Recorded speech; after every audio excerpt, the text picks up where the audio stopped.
আসসালামু আলাইকুম রহমতুল্লাহ। আলহামদুলিল্লাহ রবিল আলমিন ওয়াল আকিবাতুল মুত্তাকিন ওয়াসসালাতু ওয়াসসালামু আলা সাইয়্যিদিল আমিন ওয়া আলা আলিহি ওয়া আসহাবিহি আজমাইন।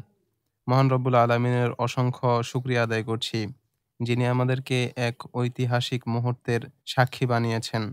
আমরা এমন একটি মুহূর্তের সাক্ষী হয়েছি যা প্রজন্মের পর প্রজন্ম মনে রাখবে। সিরিয়ার জুলুমবাজ শাসক বাশার আল আসাদের পতন ঘটেছে, যা আমরা ইতিমধ্যেই সবাই জানতে পেরেছি। দীর্ঘদিনের সংগ্রাম, অসংখ্য শহীদের রক্ত, মা-বোনদের ত্যাগ এবং হাজারো নির্যাতিত মানুষের ধৈর্যের ফলস্বরূপ আজ এই বিজয় এসেছে। কিন্তু এই বিজয় কি সব সমস্যার সমাধান? নাকি এটি নতুন পরীক্ষার সূচনা? আমাদের মনে রাখতে হবে, বিজয় একটি ধাপ, চূড়ান্ত গন্তব্য নয়। বিজয় মানেই শেষ নয়, এটি বরং একটি নতুন পথের শুরু। সিরিয়া এখন বহু সশস্ত্র দলের নিয়ন্ত্রণে রয়েছে। এই পরিস্থিতি আমাদের স্মরণ করিয়ে দেয় আফগানিস্তানের সেই ইতিহাস। আপনাদের নিশ্চয়ই মনে আছে সেই ইতিহাসের কথা, যখন সোভিয়েত ইউনিয়নের পতনের পর আফগানিস্তান গৃহযুদ্ধের মধ্য দিয়ে গিয়েছিল। কারণ নেতৃত্বের অভাব ও দলীয় বিভাজন ছিল স্পষ্ট। সিরিয়াতেও একই চ্যালেঞ্জ দেখা দিতে পারে। বাশারের পতনের পর যদি ইসলামী শাসন প্রতিষ্ঠিত না হয়, তবে এই অর্জন পূর্ণতা পাবে না। বিজয়ের এই প্রথম ধাপ ধরে রাখতে হলে ঐক্য, কৌশল এবং সঠিক দিক নির্দেশনার প্রয়োজন। ইসলাম আমাদের শুধু নামাজ, রোজা এবং ব্যক্তিগত ইবাদতের শিক্ষা দেয়নি, এটি শাসন ও সমাজ পরিচালনার পূর্ণাঙ্গ দিক নির্দেশনা দেয়। সিরিয়ার জনগণ বহু ত্যাগ স্বীকার করেছেন একটি ন্যায়ভিত্তিক শাসন ব্যবস্থার জন্য। তাদের সেই আশা পূরণে ইসলামী শরিয়ার প্রতিষ্ঠার বিকল্প নেই।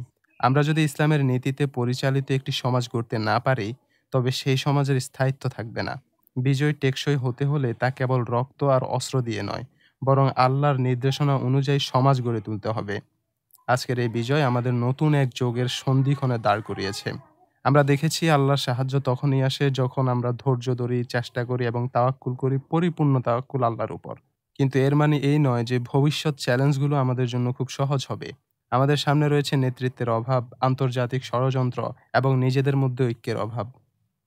তবে এসব চ্যালেঞ্জের মোকাবেলায় আমাদের দায়িত্ব কি? আসুন জানি। ১. আল্লাহর উপর পরিপূর্ণ তাওয়াক্কুল।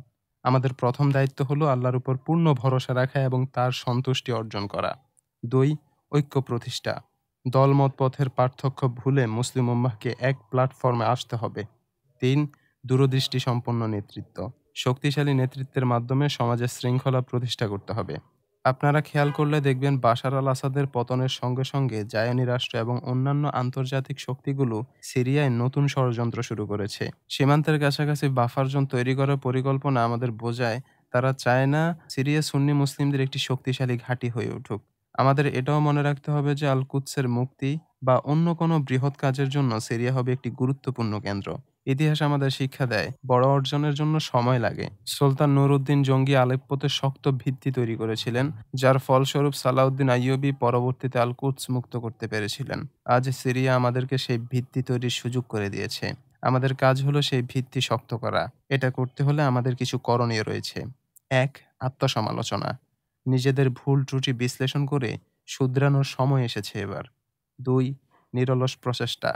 সিরিয়ার বর্তমান পরিস্থিতিকে কাজে লাগিয়ে ইসলামী ন্যায়ভিত্তিক সমাজ প্রতিষ্ঠার জন্য কাজ করা। ৩. দোয়া করা। আল্লাহর কাছে দোয়া করা যেন এই বিজয় টেকসই হয় এবং এটি আল কুদসের মুক্তির প্রথম ধাপ হয়। আমরা ইতিহাসের একটি গুরুত্বপূর্ণ মুহূর্তের সাক্ষী হয়েছি। আল্লাহ সুবহানাহু ওয়া তাআলার পক্ষ থেকে এই বিজয় আমাদের জন্য এক বিশাল সুযোগ। কিন্তু এই সুযোগ কাজে লাগানো বা নষ্ট করা আমাদের উপর নির্ভর করে।